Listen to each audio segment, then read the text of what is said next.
Before we get to the next bracha, I have a communication from Micha Berger. I'd like to share with you about the last thing we spoke about, which is the end of the bracha Bonei Yerushalayim, where we spoke the name of the Divrei Shalom, that Bonei Yerushalayim is continuous. It means it's constantly happening. So Micha writes to me, my own feeling is that the brachos tend to be used in the present tense because we are describing HaKadosh Baruch Hu, which obviously makes sense.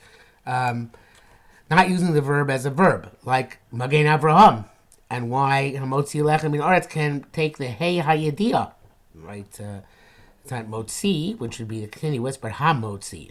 We don't say, blessed are you for bringing bread from the ground, but rather we thank Hashem Elokeinu, the King of the universe, who is the one who brings bread forth from the ground.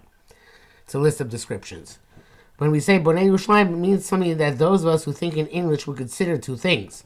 We could render it, is building Yerushalayim, or the builder of Yerushalayim. I am suggesting, says Ramicha, that the point of the bracha is the latter. But now he makes a very profound point. Actually, I would suggest a far more subtle position, that the point of the bracha is a single concept. Our notion that there is a difference between who you are and what you're doing is apparently belied by the grammar of Lashon HaKodesh. You are what you do. Lashon Hoveh, present tense verbs, are nouns. The word shomer refers both to the guard and to guarding it in the present tense. Hashem is the builder, as he is currently building Yerushalayim. You should read that again, the last line. Hashem is the builder, as he is currently building Yerushalayim. But since we, Rahman al-Islam, don't think in a manner shaped by Lashon HaKodesh, it's easy to think of the bracha in the name, in terms of Bonei as a noun. Okay, gives perspective, and a lot of what he says, if not everything, is obviously correct. And we go now to Tzemach David Avdecha Meira. So it's Miach. So Levush writes that this bracha, the 15th bracha of Tzemach David, corresponds with the Malachim said Matzmiach Karen Yeshua when I was so passed through Yam Suf. It is made after Bonei Yerushalayim, because once we come to Yerushalayim, David comes. Interesting, according to the Sefer Shema, I say Kibbutz Golios happens before Mashiach comes. According to the Rambam, that's one of the missions of Mashiach, that he has to do Kibbutz Golios. Now the Rambam holds anybody can be Mashiach. All you have to do is 3 easy things. If you do those 3 things, you are Mashiach, which are the Kabetz Nidchei Yisrael in gathering the exiles, winning the wars of Israel, and also building the Beis HaMikdash. That's all. If you do those 3, you are Mashiach. If you don't do those 3, so next batter. But you are, says the Rambam, like just a kosher Jewish king, but not Mashiach. So it's very, very easy to become Mashiach. According to the Rambam, there are no special qualifications other than those 3 accomplishments. But the indication is that Mashiach comes and then Kibbutz Golios comes afterwards. According to the order in Shmona Esrei, it's not that way. It seems to come back to Yerushalayim and then the other Golios come in, which seems to be the case perhaps nowadays, where already Yerushalayim is quite large, Baruch Hashem, and expanding. Yerushalayim Prazos Teshev, and Mashiach is not yet here, so he comes after the process has begun. Also, one could say that, not according to the Rambam, according to the Gemaras, the Mashiach who does the Kibbutz Nidchei Yisrael is Mashiach ben Yosef, and then he's also the Lochem Milchamos. He fights the battles. And then Mashiach ben David comes to establish the permanent Malchus Beis David, to reestablish it again. Okay, and he brings the pasuk here. Achar Yeshuva b'nei Yisrael bikshus Hashem Elokeihem Beis David Malkam. They're going to request Hashem and then David their king. Upachadu al Hashem, and their fear is going to be about Kodesh Baruch Hu, Ba'achris V'Tuvo, and his goodness Ba'achris Yamim at the end of time. Another interpretation is that Am Yisrael will go back to the Beis HaMikdash and quest the Kodesh Baruch Hu there, and David, their king, as well. According to this second interpretation, not only is the Kibbutz Golios before Mashiach ben David, also the Binyan Beis HaMikdash is before the Mashiach ben David. The Rokeach writes that in this bracha there are 20 words.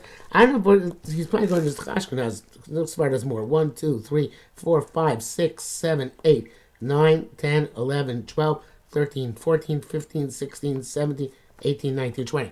Yeah, Nusach Ashkenaz. Okay, we lived in Germany. Nusach Ashkenaz. So he writes in this bracha, there are 20 words corresponding to Al Har Gavo Al Yilach Mevaseret Sion. It says Arim Akokolich Mevaseret Yishmael, one of the most stirring psukim in Tanakh, which talks about the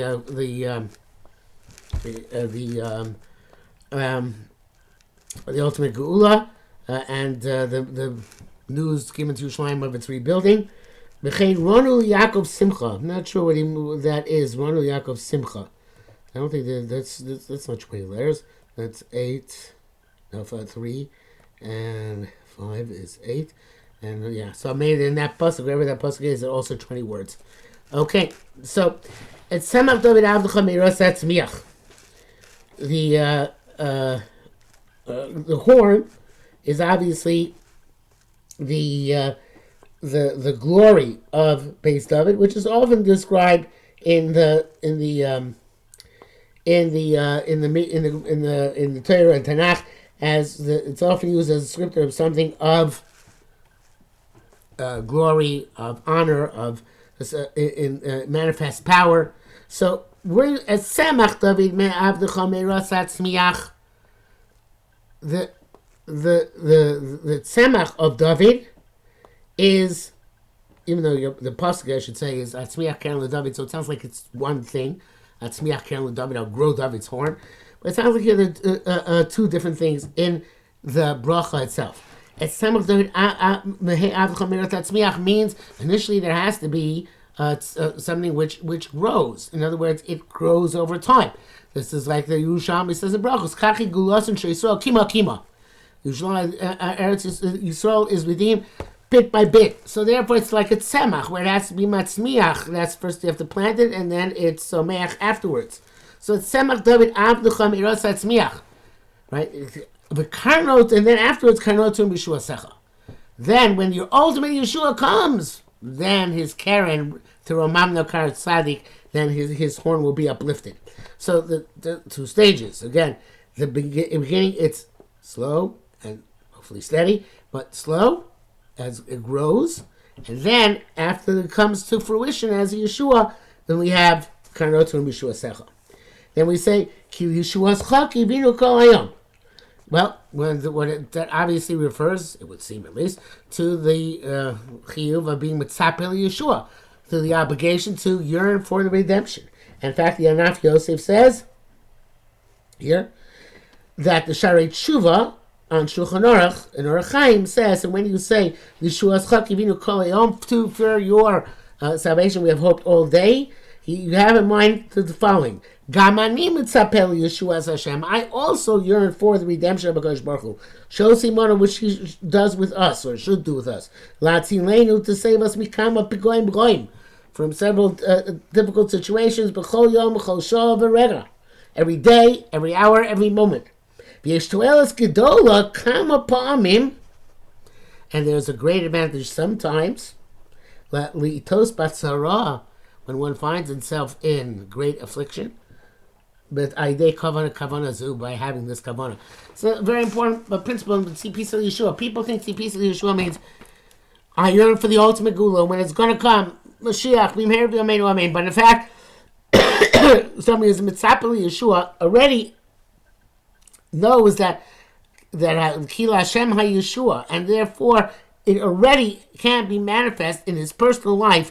The Yeshua, because he's living on a level, and Mida Keneged Mida, he gets reciprocity of Yeshua relative to his CPL Yeshua. So it's not just a paying off in the end, but it pays off already in in this world as well, in these situations as well.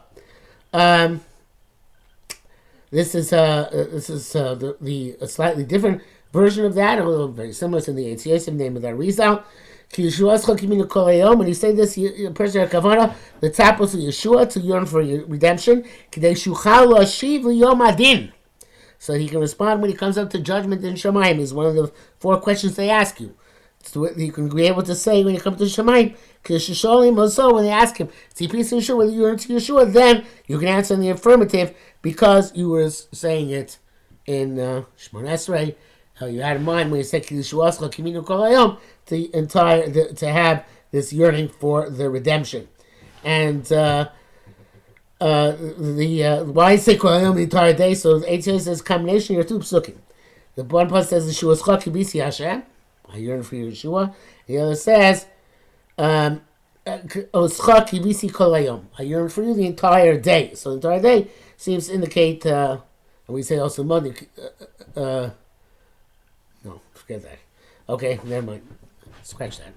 So so that is the reason why we say Kol Hayom. The indication is all day, every day, we yearn for the restoration of Malchus Beis David. Originally, the bracha of Yerushalayim and Tzemach David seems to have been one bracha, but was then split up later on. But because obviously it's one theme, and this, although it's not the formal end of a section Shema Esrei, it certainly is the end of the bakashos, other than the bakasha on tefillah in general, which is the next one. In other words, besides asking HaKadosh Baruch Hu, we ask him, we have to ask him also to listen to our tefillah. So the next one is Shma Kolenu. Okay, and we can start the introduction. We'll start with the introduction tonight. The Levush says this bracha, the 16th, Shema Kolenu, corresponds to where the Malachim said, Baruch Atah Hashem Shomei Tefillah, when the Jews in Egypt cried out, HaKadosh Baruch Hu, and Hashem heard their cry, which is actually in this week's Parsha, Parshas Va'era. And they, maybe not. It was last week's Parsha. Sorry, Parsha Shmos. And they put it after Matzmiach Karen Yeshua, because once David comes, Tefillah comes. But David, but Tefillah. There's a pasuk in Tehillim, which Reb Tzadok quotes a lot, where David says, Vani Tefillah. My essence is davening. And those pasuk means, and I'm davening. But he says, no, there's another shot in the pasuk, which is, my mahus, my nature is davening. And that's alluded to in the Gemara Baba Kama, that a person, when he's as a mazik, is called a mav'eh. And a mav'eh means he's boy baya. He makes requests. So a person is defined there in the Gemara really as a mavakesh, a mispalel. So the person's tefillos are really who he is. And so he's mispalel with kavana. He's in good shape. Less kavana, like most of us, not so good shape. Mispalel in very little kavana, very bad shape.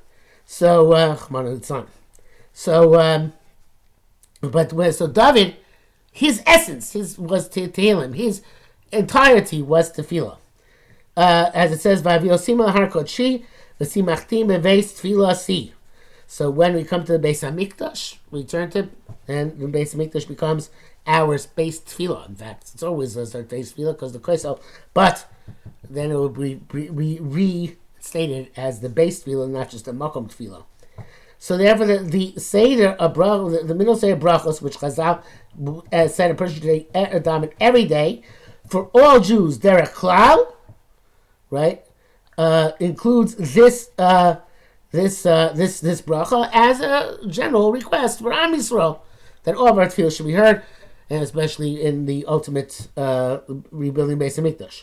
But Chazal say one could add and make requests in each every bracha, something which he needs, which is like or is akin to that topic of the bracha, such as by Ephraim you can daven on a chayla, and because Hashanim you can daven on a parnasa, and all the other brachos.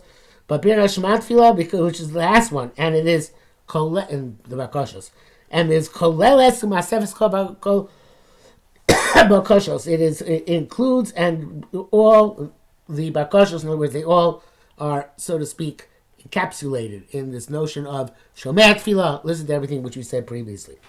So in this you can ask anything you want, and therefore even if you don't know exactly which bracha and how precisely to ask in the previous bracha, you should ask the Shema Kolenu. That's generally speaking what we do.